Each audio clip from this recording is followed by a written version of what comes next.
Hello, this is Glisette again. As I said the last time, I'm a psychiatrist and I'm using the tarot in a therapeutic way, in a way to help you um, look at things in a different light and to connect with your unconscious because tarot is very psychological, it's very uh, deep, and we can use it to get in touch with our higher selves or our unconscious and see what's you know, behind in the subconscious, in the unconscious to bring it forth. So today is August 7, 2019. And when this video reaches you, I hope it brings you the message that you need.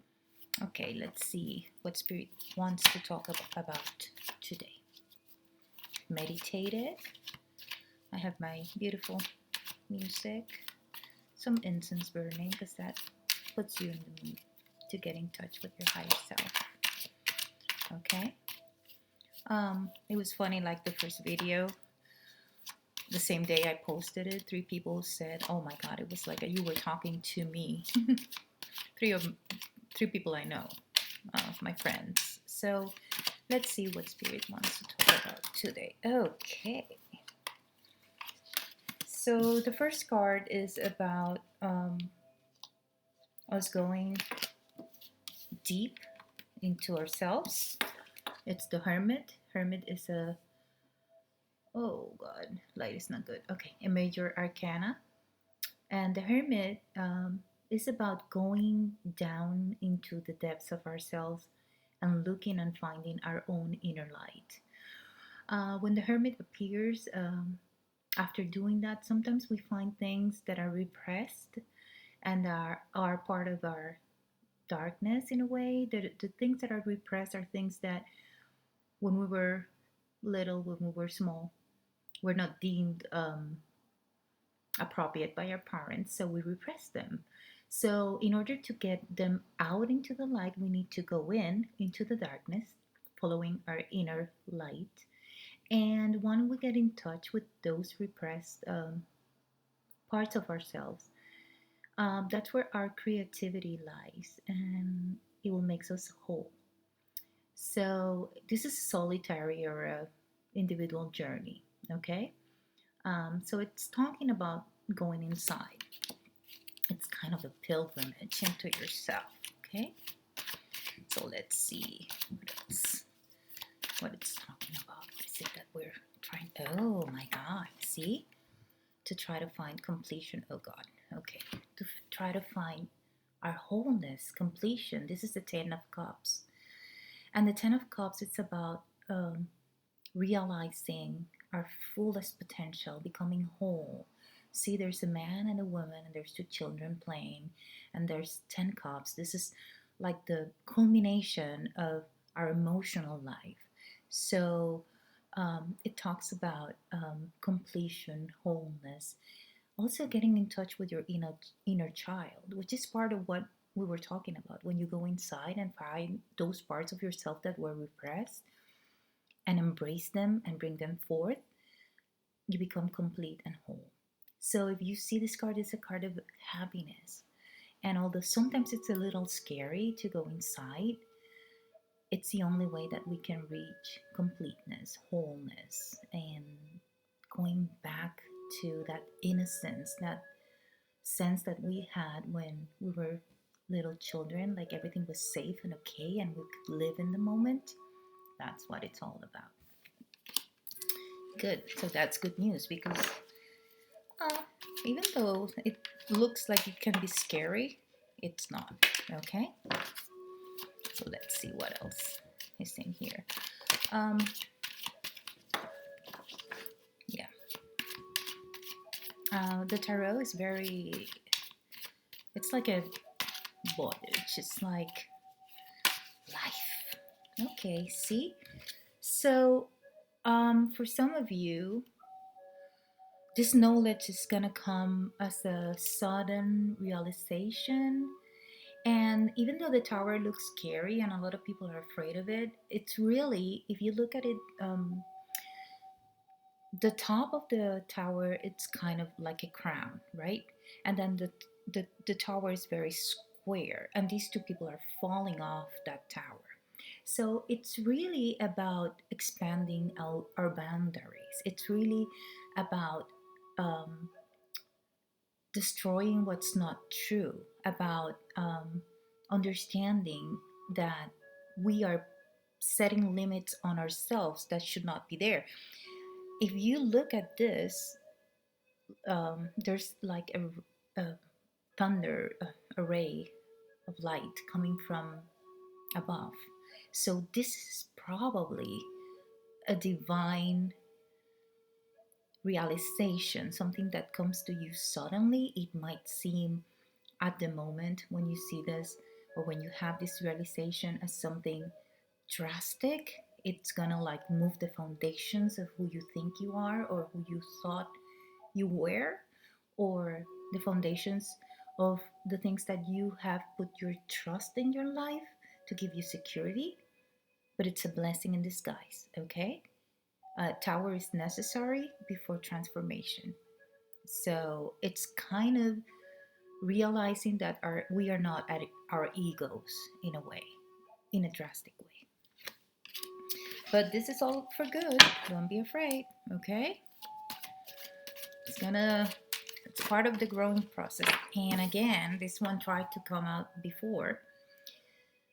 It's gonna come subtly, quickly, and swiftly, okay? And it's a realization that comes swiftly.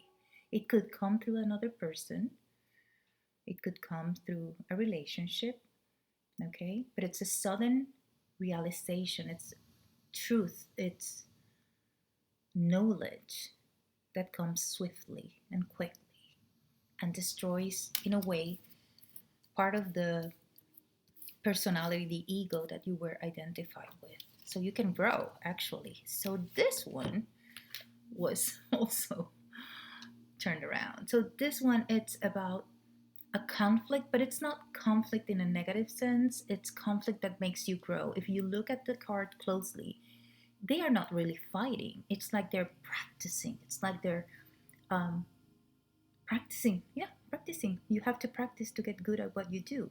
So it's not a tragedy.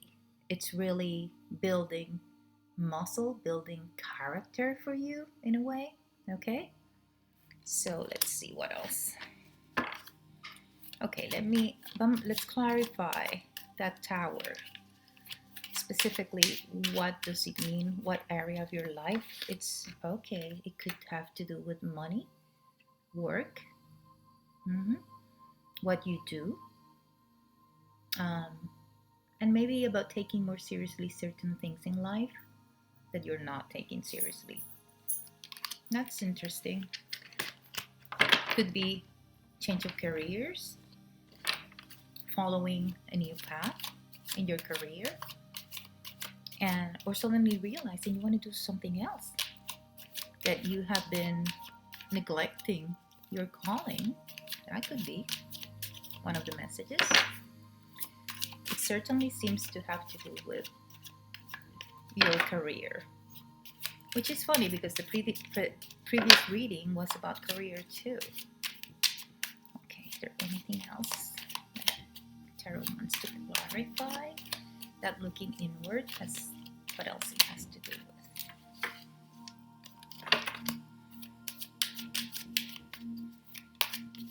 What else it has to do with? Spirit. Could be creative endeavors, certainly.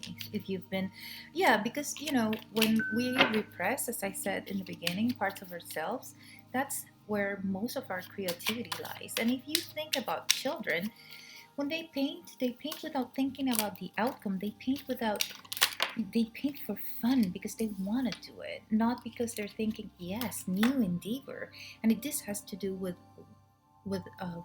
work, a new endeavor, and create a creative endeavor. Exactly. Yes, it has to do with creativity, something that you never thought you could do, something that's gonna emotionally fulfill you, okay? Greatly fulfill you emotionally. And then here's the devil. So in a way, I think what it really means to have the devil here. This is a card about being bound, feeling trapped. So it's probably, and it's about your dark side, of course. So it's about liberating these two little people here who could probably, in the end, become these people that are here so happy. See, man and woman. This is a very different scenario, definitely. Okay, great. So I do believe it has to do with creativity. It's something. Oh, there's my dog. Yeah, something creative that you never thought you would end up doing. That fulfills you. That fulfills your inner child. Oh yeah, and it's gonna bring you stability. Yes, Queen of Pentacles. Stability, and it's gonna bring you nurturing. This is a nurturing card, definitely. It's gonna feel like home in a way. Okay. Okay, let's see what the Wild Unknown Tarot wants to say. Remember, I said the last time it's a little cryptic and it looks a little dark, but it's really not dark. Um, the Wild Unknown Tarot is not associated with the traditional images that we see in the white tarot, the Rider White, which is the one we usually deal with. So it's a little different. Oh, here. Um, so I kind of opens up to a more abstract interpretation. So that's why I like it. Let's see what it has to say. Um, I've started reading this one not long ago. So, see, for me, this is about healing. It's a card of healing and of we've been sacrificing a part of ourselves that we think it's negative. See, that's a little lamb with the sun on its forehead. We've been sacrificing a part of ourselves, or it's in the dark, a part of ourselves that we think is negative. It's bad because it's repressed, but it's not. See the light in the forehead? And it's a little lamb. And this is a card of healing, of going inside ourselves again, like the hermit. It's not the hermit, it's the four of swords. It's a four of swords, I'm sorry. But it's about going inside and resting and incubating to let this little beautiful baby lamb with all its light come forth. And then again, the Ten of Cups, which was the other card that we saw where the family was dancing around with the babies. See all the beautiful colors moving around. It's a wholeness. It's a card that it's emotional wholeness. It's satisfaction emotionally. It's, oh my God, that's such a beautiful card. It's so abstract. I love it. And then this is the Four of Pentacles. If you look at it, it's kind of like an inner eye looking at you, back at you. It also can mean some obstacles, but you have to go beyond the obstacles to find that inner knowledge, like that vision from inside. Then there is the Six of Wands, which is another card that if you see, there's this darkness on the horizon, there's the light. So it's a process of going back into the light. A six is two different threes, it's two threes. And if you look below, there's multiple triangles down there. So the triangles, in terms of geometry and psychologically, mean the foundation of the physical world. So this has to transform into something material. So this is again for me another aspect of This is talking about creativity. This is talking about you creating